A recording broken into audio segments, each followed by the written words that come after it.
జోగులాంబ గద్వాల జిల్లా తుంగభద్ర నది ఒడ్డున తెలంగాణ రాష్ట్రంలోని ఏకైక శక్తిపీఠం అలంపూర్ శ్రీ జోగులాంబ బాలబ్రహ్మేశ్వర స్వామి ఆలయంలో ఆదివారం సెలవు దినం కావడంతో అలంపూర్ శ్రీ జోగులాంబ బాలబ్రహ్మేశ్వర స్వామి ఆలయాలు భక్తులతో కిటకిటలాడుతున్నాయి.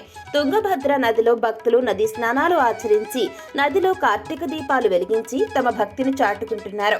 ఆలయ ప్రాంగణాలు కార్తీక దీపాలతో శోభాయమానంగా వెలుగుతున్నాయి.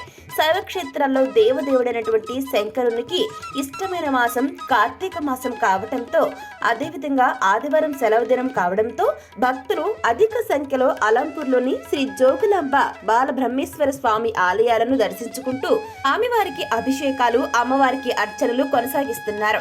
బాలబ్రహ్మేశ్వర స్వామి ఆలయంలో స్వామివారికి అభిషేకం, అమ్మవారికి అర్చన కోసం వందలాదిగా భక్తులు నిరీక్షిస్తున్నారు.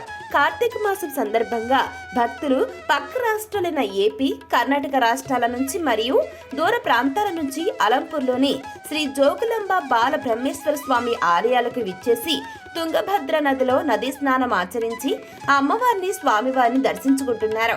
ఆలయ ప్రాంగణం భక్తుల తాకిడితో కిటకిటలాడుతోంది. వేలాదిగా వస్తున్న భక్తుల కోసం తాగునీటి వసతి, చలువ పందిర్లు, ప్రసాదాలు, భోజన సదుపాయాలతో పాటుగా భక్తులకు ఎటువంటి ఇబ్బంది ఏర్పడకుండా ఆలయ ప్రాంగణంలో క్యూలైన్ల ఏర్పాట్లు పూర్తి చేశామని ఆలయ ఈవో పురేందర్ తెలియజేశారు.